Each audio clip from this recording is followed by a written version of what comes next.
নমস্কাৰ পুনৰবাৰ আসাম জিকে বিদ্যাপীঠত স্বাগতম জনাইছো বহুদিন ধৰি এটা কমেন্ট আহি আছিল যে কাৰেন্ট এফেয়াৰ্সৰ ভিডিও লাগে গতিকে আজিৰ ভিডিও 2024 চনৰ জানুৱাৰী মাহৰ পৰা ডিসেম্বৰ মাহলৈকে গুটে ইম্পৰ্টেন্ট কাৰেন্ট এফেয়াৰ্স কিনি এটা ভিডিওতে লৈ আহিছো গতিকে ভিডিওটো স্কিপ নকৰাকে শেষলৈকে চাব আৰু আপুনি নিজে কিমানটা শুদ্ধ কৰিলে এটো কমেন্ট বক্সত জনাব কোৱেশ্চন নম্বৰ 1 ৰ পৰা একদম শেষৰ কোৱেশ্চন লৈকে এটেম্প কৰক আৰু কিমানটা শুদ্ধ উত্তৰ দিলে কমেন্ট কৰিবলৈ জনাব আৰু শেষত আপোনালোকৰ বাবে এটা প্ৰশ্ন থাকিব যাৰ শুদ্ধ উত্তৰ দিয়া প্ৰথম 10 গৰাকী নাম অহা ভিডিওত ঘোষণা কৰা হ'ব আৰু লগতে মই লাষ্ট ভিডিওত এটা প্ৰশ্ন দিছিলো যে what is the first film of India ভাৰতৰ প্ৰথম চলচ্চিত্ৰখনৰ নাম কি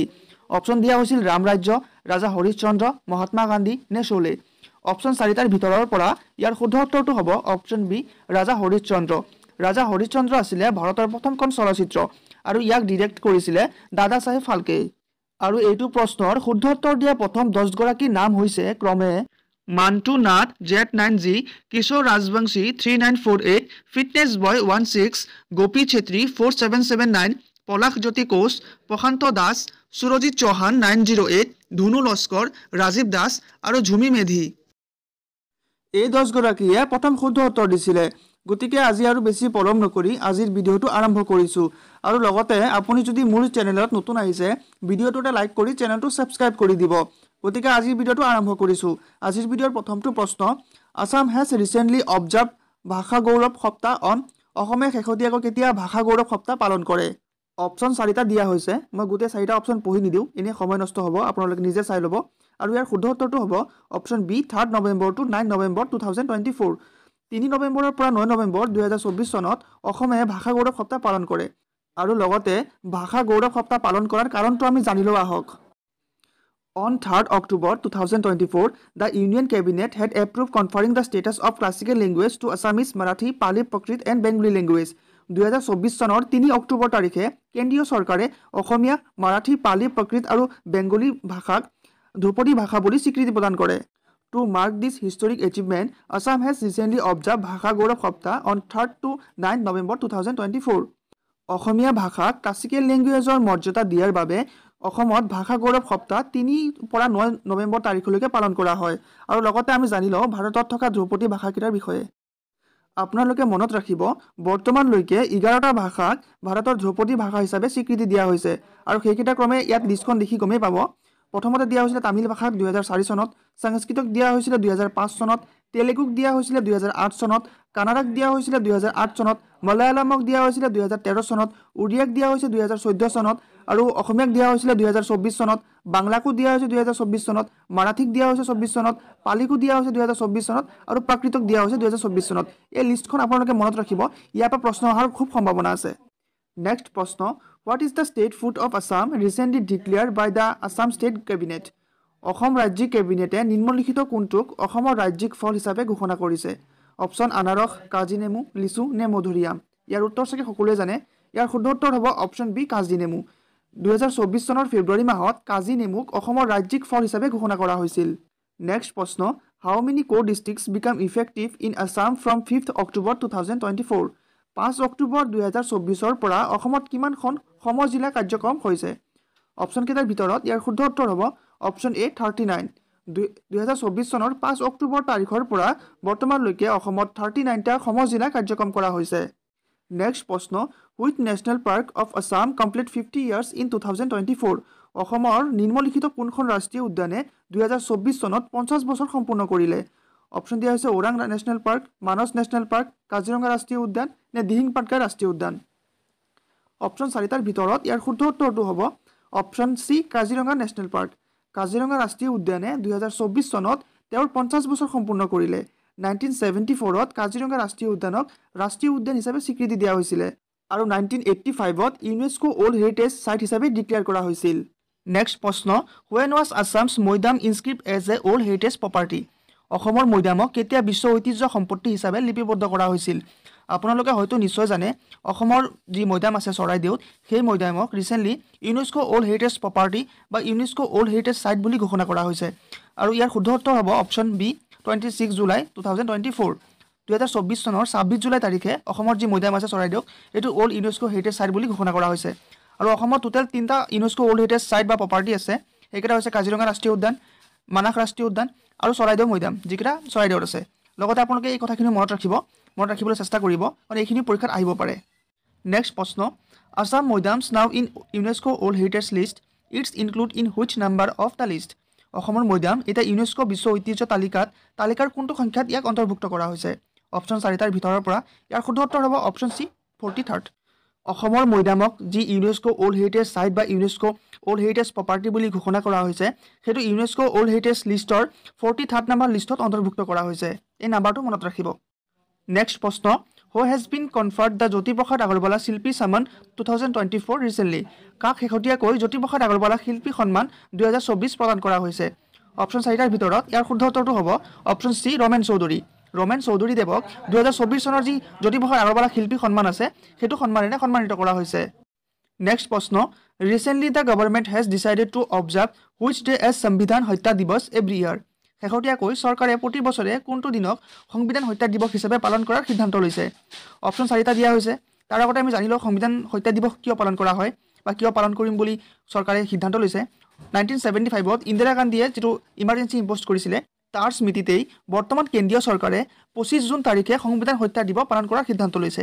1975 চনৰ 25 জুন তাৰিখে ভাৰতৰ প্ৰথমগৰাকী মহিলা প্ৰধানমন্ত্ৰী ইন্দিৰা গান্ধীয়ে ভাৰতত ইমাৰ্জেঞ্চি ইম্প'জ কৰিছিল। গতিকে ইয়াৰ শুদ্ধ উত্তৰ হ'ব অপশ্যন চি 25 জুন। নেক্সট প্ৰশ্ন, what percentage of constable jobs have been reserved for ex Agniveers by CISF and BSF? CISF আৰু BSFৰ প্ৰাক্তন অগ্নিবীৰৰ বাবে কিমান শতাংশ কনিষ্টবলৰ চাকৰি সংৰক্ষিত কৰিছে? অপশ্যনটো 4টা দিয়া হৈছে, আপোনালোকে পঢ়ি ল'ব। ইয়াৰ শুদ্ধ উত্তৰ হ'ব অপশ্যন বি 10%। অৰ্থাৎ CISF আৰু BSFৰ যেতিয়া নতুন পষ্টিং ওলাব তাত যিসকল এক্স অগ্নিবীৰৰ জোৱান থাকিব সিহঁতৰ কাৰণে 10% অৰ্থাৎ 10% ৰিজাৰ্ভেশ্যন থাকিব। নেক্সট প্ৰশ্ন, what is the name of the highest civilian award of Russia received by PM Modi during his visit in July 2024? 2024 চনৰ জুলাই মাহত প্ৰধানমন্ত্ৰী মোদীয়ে তেওঁৰ ভ্ৰমণৰ সময়ত লাভ কৰা ৰাষ্ট্ৰীয় সৰ্বোচ্চ অসামৰিক বঁটাটোৰ নাম কি? অপশ্যন 4টাৰ ভিতৰত ইয়াৰ শুদ্ধ উত্তৰটো হ'ব option B order of Saint Andrew the Apostle. উচ্চাৰণ অকণমান বেলেগ হ'ব পাৰে বাট আপোনালোকে এই নামটো মনত ৰাখিবলৈ চেষ্টা কৰিব। অপশ্যন বি হ'ব উত্তৰ, order the Saint of Andrew the Apostle, বা কিছুমানে এপষ্টেল বুলিও কয়। উচ্চাৰণ বেলেগ বেলেগো হ'ব পাৰে। আৰু এইটো হৈছে ৰাছিয়াৰ সৰ্বোচ্চ অসামৰিক বঁটা। ভাৰতৰ যেনেকৈ সৰ্বোচ্চ অসামৰিক বঁটা হৈছে ভাৰত ৰত্ন, তেনেকৈ ৰাছিয়াৰ সৰ্বোচ্চ অসামৰিক বঁটাটো হৈছে order of Saint Andrew the Apostle. July মাহত 2024 চনৰ জুলাই মাহত যেতিয়া ভাৰতৰ প্ৰধানমন্ত্ৰী নৰেন্দ্ৰ মোদী ৰাছিয়া ভ্ৰমণ কৰিছিল তেতিয়া ৰাছিয়াৰ প্ৰেছিডেণ্ট বা ৰাছিয়াৰ ৰাষ্ট্ৰপতি ভ্লাডিমিৰ পুটিনে ভাৰতৰ প্ৰধানমন্ত্ৰী নৰেন্দ্ৰ মোদীক এই বঁটাৰে সন্মানিত কৰিছিল। নেক্সট প্ৰশ্ন, who has been appointed as the new head coach of the Indian men's cricket team? ভাৰতীয় পুৰুষ ক্ৰিকেট দলৰ নতুন মুখ্য প্ৰশিক্ষক হিচাপে কাক নিযুক্ত দিয়া হৈছে? অপশ্যন দিয়া হৈছে ৰাহুল দ্ৰাবিড়, WB ৰামন, গৌতম গম্ভীৰ নে অশোক মালহোত্ৰা। এইটোৰ উত্তৰ চাগে সকলোৱে জানে, বিশেষকৈ যিসকল ল'ৰা আছে ল'ৰাসকলে এইটো প্ৰশ্নৰ উত্তৰ খুব সোনকালে দিব পাৰিব। ছোৱালীবিলাকৰ কাৰণে অকণ প্ৰব্লেম হয় যিহেতু ক্ৰিকেটটো বহুত কমেই চায়। তো ইয়াৰ শুদ্ধ উত্তৰ হ'ব অপশ্যন চি গৌতম গম্ভীৰ। গৌতম গম্ভীৰক নতুনকৈ ভাৰতীয় পুৰুষ ক্ৰিকেট দলত মুখ্য প্ৰশিক্ষক হিচাপে নিযুক্ত দিয়া হৈছে। পৰৱৰ্তী প্ৰশ্ন, which Assamese won UNESCO MAB young scientist award for 2024? MAB যাৰ সম্পূৰ্ণ ৰূপটো হৈছে মেন এণ্ড দ্য বায়'স্ফিয়াৰ। 2024 চনৰ কোনজন অসমীয়া ইউনেস্কো MAB যুৱ বিজ্ঞানী বঁটা লাভ কৰিছিল? অপশ্যনখিনি আপোনালোকে চাই ল'ব, মই এনেই সময় নষ্ট নকৰোঁ। ইয়াৰ শুদ্ধ উত্তৰটো হ'ব অপশ্যন চি বৃন্দা কাশ্যপ। বৃন্দা কাশ্যপে 2024 চনত ইউনেস্কো MAB যুৱ বিজ্ঞানী বঁটা লাভ কৰিছিল। পৰৱৰ্তী প্ৰশ্ন, which state has been adjudged as the best state in horticulture in the prestigious agriculture leadership award 2024? 2024 চনত সন্মানীয় কৃষি নেতৃত্ব বঁটা কোনখন ৰাজ্যই উদ্যানৰ শস্যৰ শ্ৰেষ্ঠ ৰাজ্য হিচাপে বিবেচিত হৈছে? অপশ্যন দিয়া আছে হাৰিয়ানা, অসম, নাগালেণ্ড নে ত্ৰিপুৰা। অপশ্যন 4টাৰ ভিতৰত ইয়াৰ শুদ্ধ উত্তৰটো হ'ব অপশ্যন চি নাগালেণ্ড। 2024 চনৰ সন্মানীয় কৃষি নেতৃত্ব বঁটা নাগালেণ্ড ৰাজ্যই উদ্যান শস্যৰ শ্ৰেষ্ঠ ৰাজ্য হিচাপে বিবেচিত হৈছে। পৰৱৰ্তী প্ৰশ্ন, GST day 2024 was celebrated on the which day? GST দিৱস 2024 কোনটো দিনত উদযাপন কৰা হয়?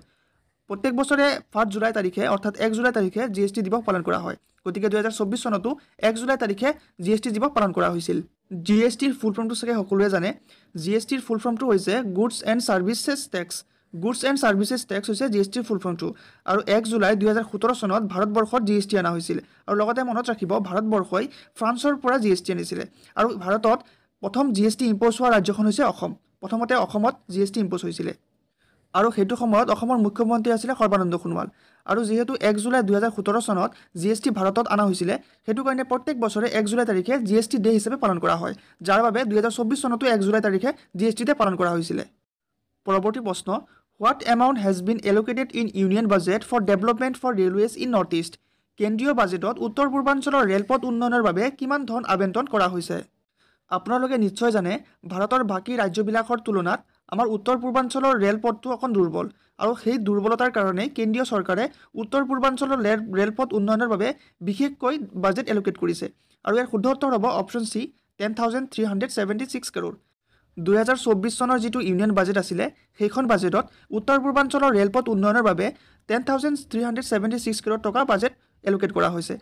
আৰু লগতে আৰু দুটামান কথা কৈ দিওঁ এক্সট্ৰা পইণ্ট আপোনালোকে নোট কৰি ৰাখিব এটা প্ৰশ্ন আছে যে অসমত প্ৰথম ৰেল কেতিয়া আহিছিলে সেইটো প্ৰশ্ন খুবেই অহা দেখা যায় কম্পিটিটিভ এক্সামবিলাকত তো সেইটো আপোনালোকে লিখি ৰাখক 1881 চনত 1881 চনত অসমত প্ৰথম ৰেল অনা হৈছিলে এইটো ডিব্ৰুগড়ৰ পৰা মাৰ্ঘেৰিটালৈকে আছিলে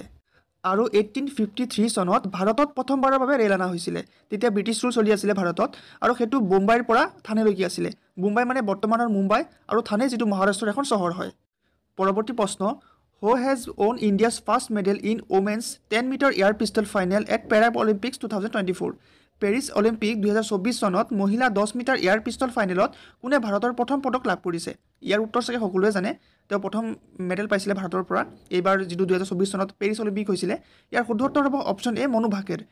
ভাকেৰে 10 মিটাৰ এয়াৰ পিষ্টল ফাইনেলত ভাৰতৰ পৰা প্ৰথম যিয়ে মেডেল লাভ কৰিবলৈ সক্ষম হৈছিল আৰু অলিম্পিকৰ পৰা প্ৰশ্ন অহাৰ খুব সম্ভাৱনা আছে গতিকে অলিম্পিকৰ ওপৰত অকণমান এডিশ্যনেল পইণ্টখিনি চাই লোৱা হওক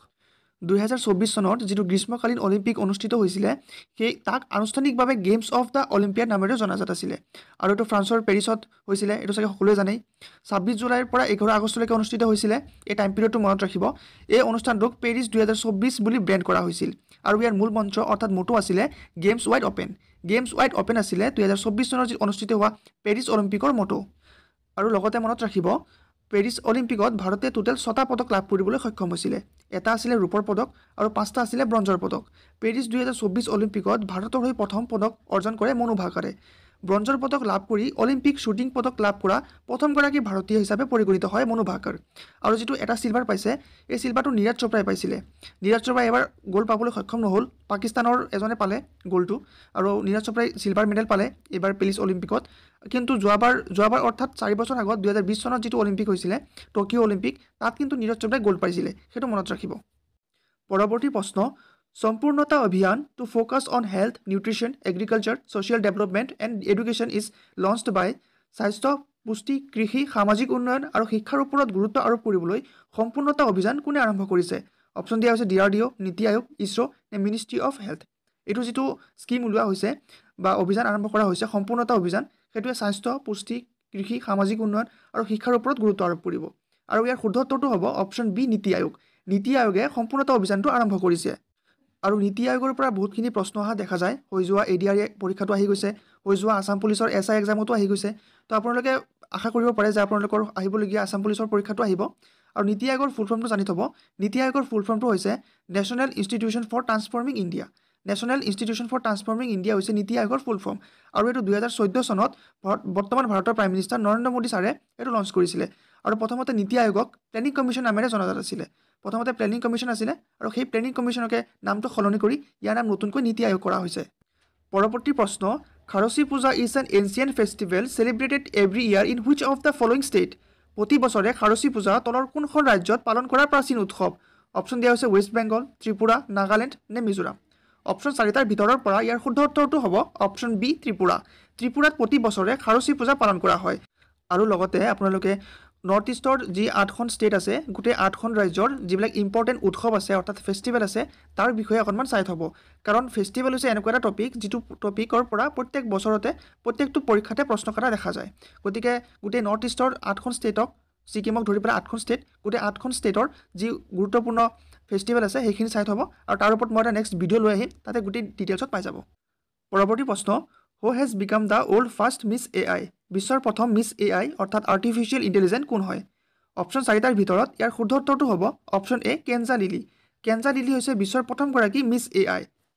আৰু AI কি হয় সেইটো চাগে আপোনালোকক কোৱাৰ একো প্ৰয়োজন নাই আপোনালোকে চাগে নিজে ইউজ কৰি পাইছে সেইটো লাগিলে ChatGPT নহওক কিয় বা ইমেজ জেনেৰেট কৰিবৰ কাৰণেও কিছুমান ইণ্টাৰনেটৰ টুল পোৱা যায় সেইবিলাকো AI ৰ ভিতৰতে পৰে আমাৰ মানুহৰ যেনেকৈ মিছ ইউনিভাৰ্ছ আছে বা মিছ ইণ্ডিয়া আছে তেনেকৈ AI ৰো মিছ AI আছে আৰু সেইটো হৈছে কেঞ্জা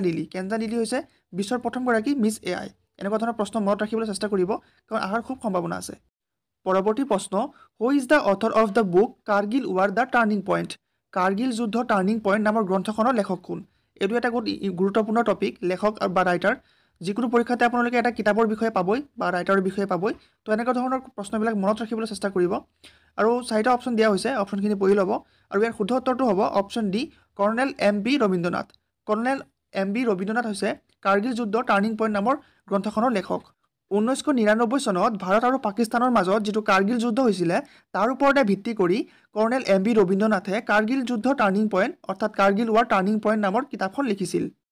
আপোনালোকৰ বাবে এটা প্ৰশ্ন who is the finance minister of India in 2024 2024 চনত ভাৰতৰ বিত্তমন্ত্ৰী কোন আছিলে অপশ্যন দিয়া হৈছে স্মৃতি জুবিন ইৰাণী নিৰ্মলা সীতাৰামন নীতিন গাডকাৰী নে অনুৰাগ ঠাকুৰ ইয়াৰ শুদ্ধ উত্তৰ কি হ'ব আপোনালোকে কমেণ্ট বক্সত কমেণ্ট কৰিব শুদ্ধ উত্তৰ দিয়া প্ৰথম 10 গৰাকীৰ নাম অহা ভিডিঅ'ত ঘোষণা কৰা হ'ব